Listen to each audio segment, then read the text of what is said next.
शिव बाबाले जुन प्रतिज्ञा गर्नुभएको थियो त्यसलाई प्र्याक्टिकल गर्नका लागि यस धरामा अवतरित हुनुभयो।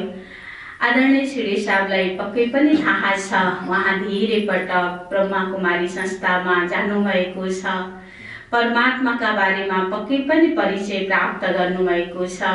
परमात्मा शिव बाबा जन्म मरणबाट अलग हुनुहुन्छ, जो निराकार हुनुहुन्छ, सच्चित आनन्द स्वरूप हुनुहुन्छ, सबै धर्म पिताहरूका पनि पिता हुनुहुन्छ। समय समयमा धर्म पिताहरूले आएर आफ्नो समाजमा आवश्यक पर्ने आधारभूत कुराहरू, जस्तो जिसस जुन समाजमा जन्मिनुभयो त्यो समयमा त्यहाँका व्यक्तिहरूको मानिसको मानिस बीचमा मनमुटाव थियो, जसले गर्दा उहाँले मानिसको मानिस बीचमा प्रेम हुनुपर्छ भन्ने पाठ पढाउनु भयो। त्यहाँका मानिसहरू अत्यन्तै सजिलैसँग झुट बोल्थे, उहाँले सत्य नै ईश्वर हो भनेर भन्नुभयो। God is truth, love is God भनेर सिकाउनु भयो। यता यो समाजमा जब बुद्धको जन्म भयो, यो समाजका मानिसहरू त्यो समयमा पनि पशु हिंसामा अत्यन्तै रहर गर्थे, रमाइलो मान्थे। कर्मलाई भन्दा पनि हिंसालाई बढी महत्त्व दिने, सत्कर्मलाई भन्दा पनि हिंसालाई महत्त्व दिइराखेका थिए। त्यसैले बुद्धले भन्नुभयो, दया नै धर्म हो, प्राणीमाथि दया गर, कर्म नै ईश्वर हो, सत्कर्म गर भन्नुभयो। समय समयमा धर्म पिताहरूले समाजका लागि आवश्यक मूल मन्त्र यो समाजलाई जीवनभर मेहनत गरेर बाँड्दै गर्दा पनि कलियुग आयो। यो समाजमा सत्मार्गमा चल्नेहरू औँलामा गर्न मिल्ने मात्रै भए, जसले गर्दा अति धर्म ग्लानीको समय आयो। यसैले धर्म पिताहरूले ज्ञान सुनाउँदा पनि यो समाजमा सकारात्मक परिवर्तन हुन नसकेपछि परम पिता स्वयं यस धरामा अवतरित हुनु पर्यो। 1936 परम पिता परमात्मा शिव बाबा यस धरामा अवतरित हुँदै गर्दा यो संसार बिग्रेकै थिएन, मानवको संस्कार बिग्रेको हो। सर्वश्रेष्ठ प्राणी नै सर्वभ्रष्ट अवस्थामा भएका कारणले परमात्माले मानव मनको सुधारका लागि मानवकै शरीरलाई आधार लिनुपर्ने हुँदो रहेछ। त्यसैले निराकार परमात्मा शिव बाबाले लेखराज कृपलानी, जसको शरीरको नाम थियो, जो 60 वर्षको उमेरको हुनुहुन्थ्यो, उहाँको शरीरलाई आधार लिनुभयो। यो कस्तो अचम्म रहेछ भने जसको शरीरलाई आधार लिन्छ उसको नै त्यो शरीरमाथि अधिकार हुँदो रहेछ। लेखराज दादाले त्यो सत्यलाई स्वीकार गर्नुभयो। हामीले इतिहासलाई पढ्छौँ भने थाहा पाउँछौँ, बुद्धले आफ्नो प्राण त्याग्ने समयमा भन्नुभएको रहेछ, केही समयपछि म यस धरामा आउनेछु र समाजको उद्धार गर्नेछु। तर त्यो समाजले कति धेरै पटक बुद्धको अवतरणको लागि त्यस्तो व्यक्तिको चयन गर्दा धेरै समयसम्म मेहनत गर्दा पनि त्यो अवस्थालाई कोही पनि व्यक्ति त्यसको लायक भएको पाएनन्। उनीहरूले एउटा बच्चा, 11 वर्षको बच्चालाई कति धेरै मेहनत गरेर त्यही किसिमको संस्कार दिएर जब त्यो बच्चा 19 वर्षको भएको थियो, लन्डनमा 6000 मान्छेको बीचमा थियोसोफिकल सोसाइटी भन्ने हुँदो रहेछ, उनीहरूले त्यो कार्यक्रम गर्दा जब बुद्धको आत्मा त्यो शरीरमा प्रवेशका लागि तयारी थियो, त्यति बेला त्यो बच्चा जसलाई तयार गरिएको थियो उसले म यो कार्यका लागि तयार छैन भनेर उसले आफ्नो अनिच्छा व्यक्त गरे। किन त्यस्तो हुँदो रहेछ भन्दा त्यो आत्मा जब त्यो शरीरमा प्रवेश गर्छ भने उसले अब उसकै भाषा बोल्नुपर्ने, उसकै डाइरेक्सनमा चल्नुपर्ने, उसको आफ्नो भन्ने केही पनि नहुँदो रहेछ। तर लेखनाथ दादाले जब शिव बाबाले म शिव हुँ, शिवम शिवम भनेर आफ्नो परिचय दिनुभयो, उहाँले बिस्तारै बिस्तारै परमात्माको हरेक महावाक्यलाई आत्मसात गर्नका लागि आफूलाई वचनबद्ध गर्नुभयो। परमात्मा प्रति निश्चय बुद्धि हुनुभयो, जसले गर्दा परमात्माले आफ्नो कार्यका लागि उहाँलाई आफ्नो रथ माध्यम बनाउनु भयो। जसकारण ब्रह्मा बाबा भनेर शिव बाबाले उहाँको नाम परिवर्तन गरिदिनु भयो। परमात्माले रोजेको पहिलो व्यक्ति, ब्रह्मा भनेको द फर्स्ट म्यान भन्ने अर्थ लाग्दो रहेछ। त उहाँले परमात्मालाई पहिला चिन्नुभयो, परमात्माले उहाँलाई पहिलो व्यक्तिका रोज्नुभयो। मानिसहरूको भिडमा मनुका रूपमा भगवानले उहाँलाई जन्म दिनुभयो। ब्रह्मा बाबाले जब पनि शिव बाबाको डाइरेक्सनलाई प्र्याक्टिकल गर्नु पर्यो, सामाजिक परिस्थितिहरू यति विपरीत थिए, हामीले यज्ञको इतिहासमा हेर्दा थाहा पाउँछौँ। त्यही समयमा मार्क्सवादको सुरुवात भएको रहेछ, जसले धर्मलाई अफिमका रूपमा व्याख्या गर्नुहुन्छ। उहाँले भन्नुहुँदो रहेछ त्यो गड इज डेड, भगवान त मरिसक्नुभयो, मेन इज नाउ फ्री भनेर त्यो किसिमको घोषणा गर्नुभएको रहेछ। विज्ञानका रूपमा हेऱ्यौँ भने हामीले चार्ल्स डार्विनले भनेको मानिसको पुर्खा बाँदर हो भन्ने सिद्धान्त पनि त्यति बेला नै प्रुफ गरेको भनेर समाजमा धेरै सम्मान गरेको समय रहेछ। त्यति बेला नै काम विकार भनेको मानिसको आवश्यकता, मूलभूत आवश्यकता हो भनेर सिगमन्ड फ्राइडले भन्नुभएको समय रहेछ। समाजमा काम विकारलाई एउटा मूलभूत आवश्यकताको रूपमा स्वीकार गरेको समयमा मान्छेको पुर्खा बाँदर हो भनेर पाठ्यक्रममा समावेश गरेको समयमा अनि धर्म अफिम हो भनेर भगवान मरिसक्यो भनेको समयमा परमात्माले यस धरामा आएर मानवलाई सत्मार्ग देखाउनका लागि सत्यम शिवम सुन्दरमको अवतरण भएको त्यो समयमा परमात्माले सम्पूर्ण रूपमा सामाजिक विपरीत परिस्थितिका बावजुद पनि उहाँले सत्यलाई आत्मसात गरेर जीवनभरि कति धेरै किसिमका परिस्थितिहरूको सामना गर्नुभयो। सुरुमा परमात्माले यो संस्थालाई ब्रह्मा बाबालाई डाइरेक्सन दिएर ओम मण्डलीका रूपमा स्थापना गर्न लगाउनु भयो। नारी नर्कको द्वार हो, ताडनको अधिकारी हो भनेको पुरुष प्रधान समाजमा परमात्माले पुरुष व्यक्तिलाई नै आधार बनाएर महिला स्वर्गको ढोका खोल्ने आधार हो। जुन घरमा नारीको सम्मान हुन्छ त्यो घर देवता, त्यो घरमा देवताको वास हुन्छ भनेर हामीले वेदमा त पढेका थियौँ। त्यसलाई प्र्याक्टिकल गर्नका लागि शिव बाबाले ब्रह्मा बाबालाई आधार बनाएर 5 जना कुमारी र 5 जना माताजीको कमिटी बनाएर ओम मण्डली संस्थाको स्थापना गर्नुभयो। 1937 18 जनवरीकै दिनमा ब्रह्मा बाबाले लिखित रूपमा आफ्नो चल अचल सम्पत्ति परमात्मा कार्यमा समर्पित गरिदिनु भयो। परमात्माले बताए अनुसार ब्रह्मा बाबाको सबभन्दा राम्रो विशेषता हीरा व्यापारी भएर जीवनभरिको कमाई चल अचल सम्पत्ति सबै एउटा संस्थामा समर्पित गर्दा पनि उहाँले प्रमुख पदमा रहनु पनि भएन र आफ्ना आफन्तलाई कहिले पनि त्यो पदका लागि उहाँले अनुरोध पनि गर्नु भएन। सबभन्दा राम्रो कुरा उहाँले मैले गरेँ भन्ने अभिमानलाई पनि त्याग गरिदिनु भयो। त्यसैले शिव बाबाले भन्नुहुन्छ ब्रह्मा बाबा नै संसारको सबैभन्दा महादानी हो, जसले गरेको दानलाई दोहोऱ्याएर सम्झिनु भएन। ब्रह्मा बाबा यति निरङ्कारी हुनुहुन्थ्यो, यति धेरै उहाँको आफ्नो मनमाथि नियन्त्रण थियो। लेखराज दादाले हरेक दिन डायरी लेख्नु हुँदो रहेछ र हरेक दिन आफूले आत्मा राजा सम्झेर मनसँग कुरा गर्नु हुँदो रहेछ। आफ्ना कर्मेन्द्रियले केही गल्ती गरे कि भनेर आफूले आफैलाई हरेक दिन बेलुका उहाँले आत्मालोचना गर्नु हुँदो रहेछ। कति मिठोसँग उहाँले डायरीमा लेख्नु भएको छ। जो परमात्मा आएर हामीले आत्माका कुरा सम्झाउँदा समेत हामीलाई त्यति धेरै वास्ता गरिराखेको जस्तो लाग्दैन। जो लेखराज दादाले गीता पढेकै भरमा पनि उहाँले आफूमाथि कति धेरै ध्यान दिनुभएको रहेछ, जसले गर्दा परमात्माले उहाँलाई रोज्नुभयो। लेखराज दादा हुँदाको समयमा, भगवानलाई नचिन्दाको समयमा पनि उहाँको दिनचर्याले हामीले कहीँ पनि कसैसँग सुन्छौँ भने यति अचम्म लाग्छ कि उहाँले आफ्नो बच्चाहरूसँग, श्रीमतीसँग, बुहारीसँग पनि कहिले रिसाउनु भएन। आफन्तसँग त रिसाउनु भएन, काम गर्नेहरूसँग पनि कहिले उहाँले चर्को आवाज गर्नु भएन।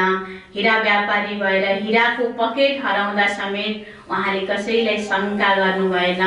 उहाँले हरेक कुरामा यति धेरै ध्यान दिनुहुन्थ्यो जो उहाँले कसैलाई शङ्का गर्न पनि आवश्यकता पर्दैन थिएन। ब्रह्मा बाबाको लौकिक छोरी जो सायद 5-7 वर्ष अगाडि बित्नुभयो, उहाँको अनुभव सुन्दा हामीलाई यस्तो लाग्थ्यो त्यस्तो पनि हुन्छ र जस्तो लाग्थ्यो। लेखराज दादा हीरा व्यापारी हुनुहुन्थ्यो। उहाँले बनाएका हीराका गहनाहरू त्यति बेला त मोडेलहरू हुँदैन थिए, कुनै यस्तो सामाजिक सञ्जाल पनि थिएन। विज्ञापनका लागि उहाँले आफ्नै परिवारका सदस्यहरूलाई लगाइदिनुहुन्थ्यो। सबभन्दा धेरै आफ्नो सानो छोरीलाई लगाइदिनुहुन्थ्यो। एउटा अहिले पनि त्यो सिम्बोलको रूपमा छ, लन्डनमा म्युजियम छ रोयल फ्यामिलीको, जहाँ त्यो कानमा लगाउने झुम्का छ जो दादीजीले लगाउनु भएको थियो। बाबाले लन्डनमा राज परिवारसँग हीराको व्यापार गर्न जाने क्रममा त्यो सानो 9-10 वर्षको बच्चाले लगाएको कानको झुम्का एलिजाबेथ फर्स्टलाई मन परेपछि उहाँले त्यो झुम्का अर्डर गर्नुभएको थियो। लेखराज दादाले आफ्नो छोरीले लगाएको झुम्का निकालेर रानीलाई दिँदा दादीजी त्यो बच्चा रिसाउनु भएको थियो, बाबासँग बोल्नु भएको थिएन। तर लेखराज दादाले आफ्नो छोरीलाई हैदराबाद सिन्धमा आएपछि पनि उहाँलाई केही गुनासो गर्नु भएन। बासी रोटी अगाडि टेबलमा राखिदिनु भयो। बासी रोटी खान्न भनेर बच्चा झन् रिसाएपछि बाबाले सम्झाउनु भयो, बासी रोटी नखाने हो भने बासी कुरालाई किन सम्झेर मुडप गर्ने, बच्चालाई सम्झाउने तरिका। अब आज म नयाँ दिइहाल्छु, किन हिजोको कुरालाई सम्झेर चिन्ता गर्ने। यसरी बाबाले बच्चालाई पनि एउटा कसरी गाइड गर्नुहुन्थ्यो, कसरी उहाँहरूको पालना गर्नुहुन्थ्यो। बच्चाहरू उठेर पहिला केही खान खोज्यो भने बाबाले जबसम्म नुहाउँदैन, जबसम्म गीता पाठ गर्दैन, जबसम्म इष्टदेवको पूजा गर्दैन, तबसम्म केही खान नपाउने नियम बनाइदिनु भएको थियो। यति धेरै धार्मिक प्रवृत्तिको हुनुहुन्थ्यो। समाजमा राजा महाराजाले पनि मिटिङ गर्नु पर्यो भने उहाँलाई पर्खिन पनि पछि पर्नुहुन्थेन। यति धेरै सम्मानित व्यक्ति जब परमात्माले उहाँलाई आधार बनाउनु भयो। वर्तमान समयमा सबैभन्दा ठुलो समस्या भनेको काम विकार रहेछ। अदालतमा पनि, स्कुलमा पनि, समाजमा पनि, घरमा पनि यसकै कारणले नै अनेक किसिमका दुःखद घटनाहरू घट्दा रहेछन्। परमात्माले 1936 मा आएर हामीलाई यो समाजको लागि एउटै महामन्त्रको आवश्यकताको अनुरोध गर्नुभयो, पवित्र बन, राजयोगी बन। त्यो समाजमा जसले काम विकार मानवको मूलभूत आवश्यकता हो त्यसको दमन गर्यो भने विक्षिप्त अवस्था हुन्छ भनेर सिकायो। त्यही समाजलाई भगवानले भन्नुभयो, हरेक घर मन्दिर बन्न सक्छ, हरेक श्रीमान नर नारायण बन्न सक्छ, नारी लक्ष्मी बन्न सक्छ। आत्माको स्वधर्म शान्ति हो। जीवनमा सुख र शान्तिको अनुभूति गर्न छ भने ब्रह्मचर्य व्रतलाई पहिलो प्राथमिकता दिएर मानसिक शुद्धिको अभियानमा लाग्नुपर्छ। पवित्रता नै सुख शान्तिको जननी हो भनेर आह्वान गर्नुभयो। घरमा बसेर श्रीमान श्रीमती सँगै बसेर पनि पवित्रतालाई अखण्ड रूपमा पालना गर्नु त्यति सजिलो कुरा छैन यो कलियुगी समाजका लागि। जसले बुवा आमाले पनि आफ्नो कर्तव्य तब पुरा गरेको सम्झिनुहुन्छ जब उहाँले आफ्नो कुमार कुमारी छोराछोरीको विवाह गरिदिनुहुन्छ, अर्थात् विकारी बनाउनुहुन्छ। परमात्मा हामी आत्माका पिताले आएर हामीलाई भन्नुहुन्छ, विकार प्यार होइन, विकार त दुःख र शान्तिको जड हो, पवित्रता सुख शान्तिको जड हो। यही कुरालाई प्र्याक्टिकल गर्ने समयमा त्यो समाजका धेरैलाई धेरै किसिमको परिस्थितिको सामना गर्नु पर्यो, अदालतमा मुद्दा पनि खेप्नु पर्यो। त्यही समयमा यस संस्थामा लागेको त्यो मुद्दाको आधारमा अहिले पनि भारत सरकारमा स्त्रीले आफ्नो इच्छा विपरीत त्यो सहन गर्नु पर्दैन भन्ने नियम त्यति बेला कानुनका रूपमा भारत सरकारले कानुनका रूपमा त्यसलाई मान्यता दिएको रहेछ। त्योभन्दा अगाडि पुरुष प्रधान समाज भएको हुनाले जे भन्यो त्यही हुनु पर्थ्यो भने त्यति बेलादेखि महिलाहरूले पवित्रताका लागि त्यो अवसर पाएको समय रहेछ। सन्यासीहरू हुनका लागि पुरुषले घर त्यागेर जङ्गलमा गएर परिवार र व्यवहार छोड्न हुने, श्रीमतीले घरमै बसेर ज्ञान आर्जन गरेर पवित्रताको व्रत बस्छु, परिवारलाई पनि त्यही किसिमबाट सम्हाल गर्छु, घरलाई मन्दिर बनाउँछु भन्दा पनि नपाउने अवस्थामा एउटा कानुन बनेको थियो। परमात्माले यो समाजलाई पवित्रताको पक्का पाठ पढाउनुहुन्छ। यही धरामा जब सतयुग थियो तब हरेक घर मन्दिर थियो, हरेक मानव देवता थियो। परमात्माले पुनः त्यो समाजको स्थापनाका लागि ब्रह्मा बाबालाई माध्यम बनाउनु भयो। तर सबैले यसरी सत्सङ्ग गर्ने क्रममा समाजमा विरोध हुन्थ्यो कि लेखरा दादाले जादु सिकेर आएको छ, कृष्णजी बन्दैछ, उसलाई देखेपछि सबैलाई भगवानको दर्शन हुन्छ, उसको पछि सबै लाग्छन्। त्यति बेला 300-400 जना माता बहिनीहरू सेन्टरमा समर्पित हुनुहुन्थ्यो, सत्सङ्ग नआउनुहुन्थ्यो। 400 जना त बनाए, अब 16,000-1600 बनाउने अभियानमा छ भनेर त्यो किसिमको विरोध गर्नुहुन्थ्यो। पिकेटिङ पनि गर्नुभयो, संस्थामा जानै नपाउने भनेर आन्दोलन पनि गर्नुभयो आर्य समाजीहरूले। लखा भवन लेखरा नाम भएको कारणले गर्दा उहाँको भवनको नाम नै लखा भवन थियो। त्यो भवनलाई पनि 1968 मा समाजका व्यक्तिहरूले जलाइदिनु भयो। धेरै विपरीत परिस्थितिका बावजुद पनि परमात्माको डाइरेक्सनलाई आत्मसात गरेर एक बल एक भरोसा भएर ब्रह्मा बाबाले हरेक परिस्थितिमाथि विजय प्राप्त गर्दै जानुभयो, जसले गर्दा यो समाजमा सकारात्मक परिवर्तनका लागि आज हामीले पनि त्यो अवसर पायौँ। लेखरा दादाले त्यो समयमा अचल अडुल अवस्था नबनाइदिएको भएदेखि बुद्ध धर्मको अभियान जस्तै हाम्रो अभियान पनि कहीँ टुट्न सक्थ्यो। तर परमात्मा कार्यमा लेखरा दादाले आफ्नो दिलो ज्यान लगाएर सामाजिक परिस्थितिमाथि मनस्थितिले विजयी बनेको कारणले गर्दा भारत पाकिस्तानको विभाजनपछि यो संस्था स्थानान्तरण भएर माउन्ट आबु राजस्थानमा आयो। त्यहाँ आउने क्रममा धेरै आर्थिक कठिनाइहरू परे। हुने खाने ब्रह्मा बाबा हुँदा खाने अवस्था पनि आयो। फेरि पनि यस्तो दिन पनि आयो कि किचनमा पकाउनको लागि केही पनि सामान थिएन। पकाउने ल्याएर सोध्नुहुन्थ्यो, बाबा के पकाउने, 12 बजे खाना खानुपर्छ, किचनमा केही पनि छैन। फेरि पनि त्यत्रो 300-400 जनाको अभिभावक भएर बस्नुभएको ब्रह्मा बाबाले भन्नुहुन्थ्यो, मैले पनि शिव बाबालाई सोध्ने हो, शिव बाबाले समयमा खुवाउनुहुन्छ, तिमी नातिय आज जेरीपुरी खाने हो भनेर हाँस्नुहुन्थ्यो। तर 11 बजे हुलाकी आउनुहुन्थ्यो। त्यो दिन हुलाकमा कसैले खाम बन्द गरेर नाम नलेखिकन त्यो समयमा पनि 200-300 पैसा पठाइदिएको थियो, जसले गर्दा 12 बजे साँच्चै त्यो यज्ञमा खिरपुरी जेरीपुरी पाकेको थियो। यति धेरै निश्चय बुद्धि हुनुहुन्थ्यो ब्रह्मा बाबा। आफूले हरेक कुनै पनि कुरामा आफ्नो सङ्कल्प चलाउनु भएन, हरेक कुरा परमात्मामा समर्पित हुनुभयो। शिव बाबाले त्यही अनुसार डाइरेक्सन दिँदै जानुभयो। अहिले पनि केही वर्षसम्म अझै पनि हाम्रो धार्मिक मान्यता अनुसार सेतो कपडालाई त्यति राम्रो मानिँदैन। सेतो कपडा लगाएका अगाडि आयो भने साइड पर्दैन। त्यति बेला ब्रह्मा कुमारी संस्था ब्रह्मा कुमारीहरूलाई देखेपछि ढोका बन्द गर्ने, समाजमा धेरै विरोधका कार्यक्रमहरू हुने गर्थे। फेरि पनि एक बल एक भरोसा भएर यो संस्थालाई देश विदेशमा परमात्मा सन्देश दिनका लागि ब्रह्मा बाबा निमित्त बन्नुभयो। अन्त समयमा शारीरिक व्याधिको समयमा पनि जहिले पनि ब्रह्मा बाबाले शिव बाबाकै श्रीमतलाई फलो गर्नुभयो।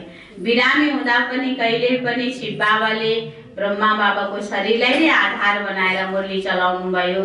अन्त समयमा नष्ट महास्मृति लब्धाको गीताको 18 अध्यायलाई पूर्ण गरेर एउटा साधारण व्यक्ति, साधारण व्यापारी आदिदेव ब्रह्माका रूपमा, फरिस्ताका रूपमा, पहिलो फरिस्ताका रूपमा 1969 18 जनवरीको रातमा राति 10 बजेको समयमा उहाँले यति सजिलैसँग आफ्नो शरीरलाई त्याग गरेर अव्यक्त वतनवासी फरिस्ता बन्नुभयो, जसको स्मृतिमा आज 18 जनवरीका दिनमा विश्वभरिका ब्रह्मकुमारी संस्थाहरूमा विशेष तपस्याको कार्यक्रम हुनेछ र यो महिनालाई नै जनवरी महिनालाई नै अव्यक्त मासका रूपमा हामीले सम्मानका साथमा हामी पनि त्यो अवस्था प्राप्त गर्न सक्छौँ। एउटा गृहस्थी भएर 60 वर्षको वृद्ध भएर पनि लेखराज दादा ब्रह्मा बाबा अनि अव्यक्त फरिस्ता बन्न सक्नुभयो भने हामी पनि त्यो गर्न सक्छौँ भन्ने सिक हामीले उहाँबाट पाउन सक्छौँ। तर जबसम्म हामीमा त्यो लगन हुन्छ, जब हामीलाई एक परमात्मामा निश्चय हुन्छ, निश्चय बुद्धि मात्रै विजयी बन्न सक्छ।